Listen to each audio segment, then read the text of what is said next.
El día 7 de enero de 2026 ocurrió un suceso que ha polarizado opiniones. Ese día, un agente federal del Servicio de Inmigración y Control de Aduanas de los Estados Unidos disparó contra Renee Nicole Good, una ciudadana estadounidense de 37 años. Este caso ha sido muy polémico hasta ahora, quizás también por su familiaridad con el caso de George Floyd, del cual probablemente hablaremos en un próximo video. Pero cabe preguntarnos, ¿será verdad todo lo que los medios nos están diciendo sobre este caso? Renee Good es otra víctima inocente de una fuerza policial desalmada. ¿Por qué había tantos agentes de ICE en la zona? ¿Por qué Renee Nicole Good estaba en esa zona en ese momento? ¿Cuál es el contexto de todo esto? Vamos a responder a todas esas preguntas a continuación. Bienvenidos a David's Life.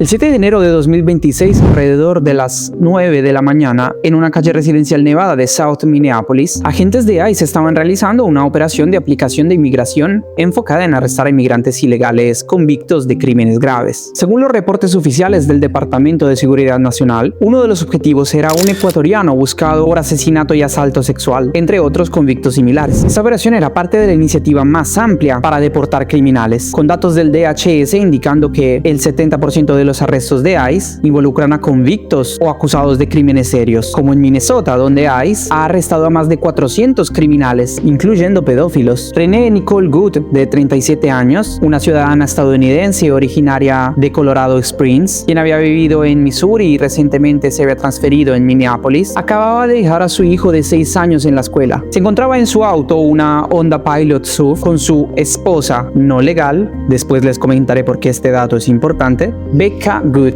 Al inicio todo parecía indicar una coincidencia, pero sus acciones posteriores sugieren que fue una interferencia intencional, como veremos dentro de poco. Antes del incidente, Renee y Becca se detuvieron perpendicularmente en la calle, bloqueando el paso de los vehículos de ICE. Becca declaró posteriormente que se detuvieron para apoyar a sus vecinos, lo que indica una intención deliberada de interferir, posiblemente influenciadas por el entrenamiento de su grupo Minnesota Ice Watch. Durante la confrontación, que duró alrededor de 1 minuto, los agentes rodearon el SUV y ordenaron a Renee salir. Becca salió inicialmente, pero intentó volver, confrontando a los agentes verbalmente. Renee no obedeció, y cuando Becca le dijo "Drive, baby, drive", Renee revirtió brevemente y luego avanzó hacia el agente Ross, quien estaba frente al vehículo. Ross, percibiendo una amenaza inminente, especialmente dada su experiencia previa de ser arrastrado por un vehículo en el 2025, disparó 3 veces a través del parabrisas, hiriéndola de muerte. El agente Ross resultó con una herida en la cadera después de haber sido golpeado por el vehículo, lesión que incluyó sangrado interno, por lo cual el agente Ross fue llevado al hospital. Ahora bien, he de hacer una premisa antes de continuar con el tema de este video. De ningún modo puedo estar feliz de que este caso haya terminado en tragedia. No abogo por la muerte de nadie. No quisiera que estos casos terminaran de este modo. No por esto puedo dejar de hacer un análisis empírico, demostrando quién era que estaba de la parte equivocada. Después de estos sucesos, las protestas estallaron inmediatamente, con comparaciones al caso de George Floyd, y grupos como BLM y Care Minneapolis condenaron el incidente como ejecución estatal. El DHS reporta que esta retórica ha causado un aumento de 1.300% en asaltos a ICE, 3.200% en ataques vehiculares y 8.000% en amenazas de muerte en el 2026. De hecho, en estos momentos Internet está repleto de videos en los cuales los ciudadanos de esa zona manifiestan y atacan a los agentes de ICE en diferentes modos. Les dejaré solo algunos ejemplos.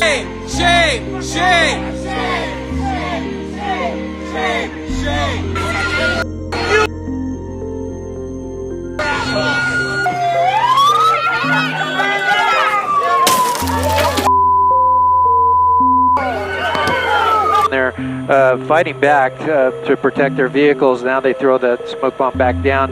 But and then more rocks being pelted. Oh, this officer came out, and he's getting it from all sides actually. So he's going to retreat. Oh, he is getting hit.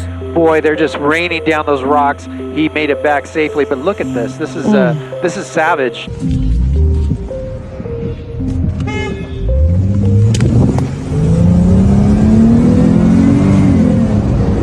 Watch out!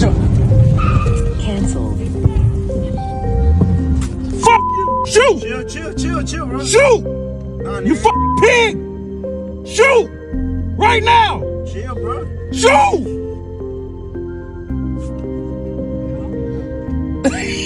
Bro, you get out, you retarded.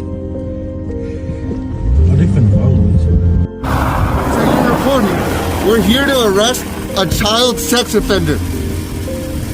And you guys are out here honking. No, we're pressed. We're not. That vehicle right there is honking and impeding our investigations while we're trying to arrest a child sex offender. That's who you guys are protecting. Insane. Ahora, para dar un juicio más verídico, analicemos el video momento a momento. Podemos ver muy bien cómo el auto de René se encuentra bloqueando el paso de ICE. El agente Rose se acerca al lado del conductor grabando con su celular. Y René, con la ventana abajo, le dice calmadamente: "Está bien, amigo, no estoy enojada contigo", con tono provocatorio. Becca, antes de tratar de regresar al automóvil, confronta a Rose diciendo: "Como muestra tu cara, nosotros no cambiamos las placas cada mañana". Show your face. That's okay. We don't change our plates every morning. Just so you know, it'll be the same plate when you come talk to us later. That's fine. Le dice: "Serán las mismas placas cuando vengan a hablarnos más tarde". ¿Saben por qué le dice eso? Porque a lo que se dedican estas personas es a perseguir e interrumpir constantemente las operaciones de ICE a donde quiera que vayan. Lo hacen sistemáticamente, no es una casualidad. Luego, mientras el agente Rose continúa a girar alrededor del auto, Becca continúa a provocarlo constantemente, diciéndole con voces como: "¿Quieres venir contra nosotros? ¿Quieres venir contra nosotros? Creo que deberías irte a comprar algo para el almuerzo, grandote". En ese momento, agentes que estaban al otro lado del vehículo se acercan de una manera un poco más agresiva, diciéndole a René de salir del auto. En ese momento, Becca se gira de nuevo hacia el coche y trata de entrar, pero encuentra la puerta bloqueada, ya que René había bloqueado las puertas porque sabía que el agente que se acercaba iba a tratar de abrirlas, dado que al momento de llegar justo al lado del carro, el agente ya le había advertido 3 veces que se bajara del auto. En ese momento logramos ver cómo René da marcha atrás para escaparse y gira las gomas hacia la derecha. Acto seguido procede a acelerar, golpeando al agente Rose, el cual, en el momento de ver el auto que se dirigía hacia él, saca su arma y dispara 3 veces.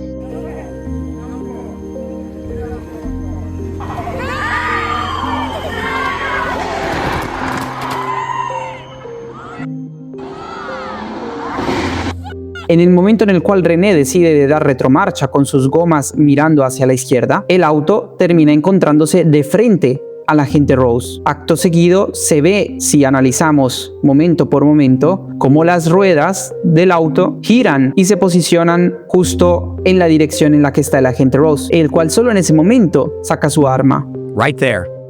You see the front tire? Watch the front tire right here.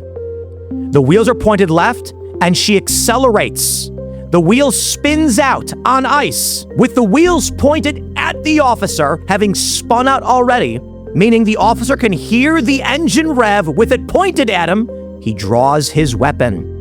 And in a second, because this is slow mode, she then begins to turn right, hitting him, and he shoots. Como pueden darse cuenta, no hubieron demasiados segundos en los cuales pensar en cuál sería la acción mejor para tomar en ese momento, ya que he hablado con varias personas de este caso y he escuchado muchas cosas y visto muchas cosas por internet, y a la gente se les es muy fácil decir que en la posición del policía, en la posición del agente, hubieran tomado una decisión mejor. Quisiera ver, pero lo que pasaría si de verdad cada una de esas personas se encontrara a decidir entre la vida y la muerte en una cuestión de milisegundos. Porque es fácil hablar en retrospectiva de que eso hubiera podido hacerse en un momento u otro, pero estar enfrente de un peligro inminente lo cambia todo. Él quizás no tuvo ni siquiera el tiempo para pensar que la intención de René posiblemente era simplemente la de escapar. Vio un auto girando hacia él y acelerar, y su acto fue de legítima defensa, aunque ya sé que muchos van a criticarme por esto. Y repito, no estoy contento de que una persona haya muerto al final de esta situación. Lo que quiero dejar claro es que no podemos juzgar el acto de la gente en ese momento con la cabeza fría con la cual podemos analizarlo después, sino hay que analizar en ese preciso contexto. Pero además de esas razones, pasemos un momento a analizar al agente Jonathan Rose en el contexto complicado que enfrenta a ICE en estos momentos. Rose, un veterano de guerra de Irak, sirvió en la National Guard de 2004 a 2005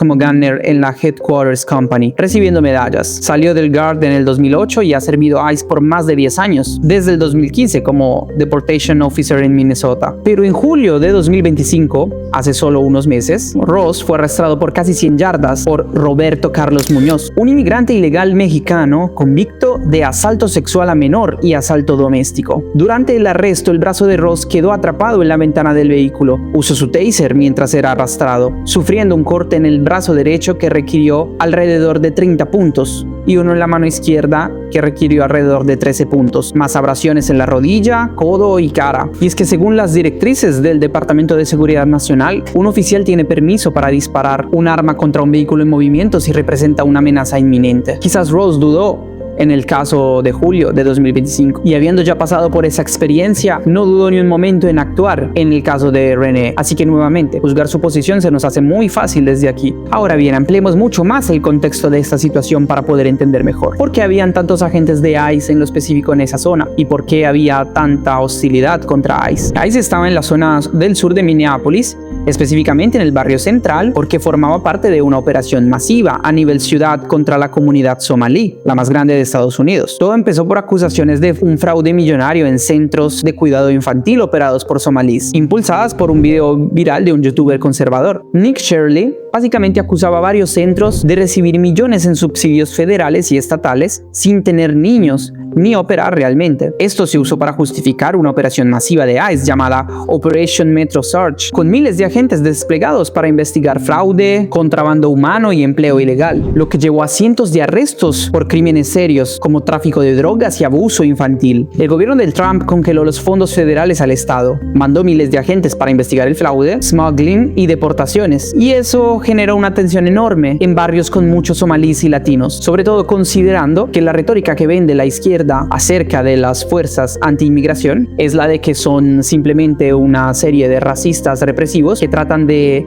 separar familias, destruir comunidades, iglesias con su despiadada manera de actuar. Y quizás haga un video en un futuro hablando de ICE para ver si todo esto es así como lo pintan. Así que como venimos diciendo, en este contexto hay una enorme retórica anti-ICE, sobre todo en Minnesota. Ahora bien, otro discurso que cabe desmontar en toda esta situación es aquel discurso común de que la ley no funciona, cuando en casos como estos simplemente no funciona para la retórica de la izquierda. Y no es que no funcione, de hecho la ley funciona muy bien. Ahora veremos por qué la ley protege a Ross en este caso. Gracias a la sentencia Graham v. Connor de 1989 de la Corte Suprema de Estados Unidos, el uso de la fuerza se juzga por racionalidad objetiva, desde la perspectiva de la gente en la escena, y no con comprensión retrospectiva. Además, varios factores más influyen. La severidad del crimen, por ejemplo, que aunque Good no fuera un objetivo de ICE inicial, su bloqueo y avance escalaron a obstrucción y resistencia con vehículo, lo cual es un crimen bajo la Ley Federal 18 USC sección 111, asalto o resistencia a oficial federal. Se agrega a esto la amenaza inmediata. Un vehículo en los Estados Unidos se considera como arma mortal si es usado para amenazar, y como dijimos anteriormente, el DHS permite la fuerza letal si hay un inminente riesgo de muerte o lesión grave. Ross con su historia percibió esto racionalmente, y ya que sea resistencia o evasión, Good decidió de no salir del auto. Avanzó resistiéndose a las órdenes. Sin tener todo el contexto en cuenta, es fácil decir para cualquiera de nosotros a posteriori, el agente hubiera podido hacer esto o aquello. Y permítanme una reflexión personal, como cristiano que soy. No me gusta seguramente la idea de que los seres humanos se maten entre ellos, ni de que la gente robe las pertenencias de otros, ni de que las personas maltraten, mientan, engañen, ni que los niños sufran. Pero no vivimos en el mundo utópico en el cual nos gustaría. Vivimos en un mundo lleno de imperfecciones, en el cual hemos construido un sistema que, aunque es algo imperfecto todavía, trata de mejorar lo más posible esas imperfecciones. Por eso existe un sistema penal. Por eso existen las fuerzas del orden. La sociedad civil requiere del respeto de la ley para mantener la soberanía y los derechos naturales. Obstruir agentes viola esto, arriesgando vidas inocentes. Respetar la ley no es un acto de sumisión, sino un pacto para la convivencia pacífica. Sin ella la jungla reina y nadie gana. Con esto no quiero decir nuevamente que la solución a cualquier crimen sea un disparo, pero ninguno de nosotros puede tener la arrogancia de pensar que para el agente habría sido fácil evitar esa decisión, teniendo en cuenta todo el contexto mencionado anteriormente. Hay un versículo de la Biblia que creo sirva mucho en este caso, de Romanos capítulo 13, versículo 1. Sométase toda persona a las autoridades superiores, porque no hay autoridad sino de parte de Dios, y las que hay por Dios han sido establecidas. De modo que quien se opone a la autoridad, a lo establecido por Dios resiste, y los que resisten acarrean condenación para sí mismos, porque los magistrados no están para infundir temor al que hace el bien, sino al malo. ¿Quieres pues no temer a la autoridad? Haz lo bueno, y tendrás alabanza de ella, porque es servidor de Dios para tu bien. Pero si haces lo malo, teme, porque no en vano lleva la espada, pues es servidor de Dios, vengador para castigar al que hace lo malo, por lo cual es necesario estarle sujetos, no solamente por razón del castigo, sino también por causa de la conciencia.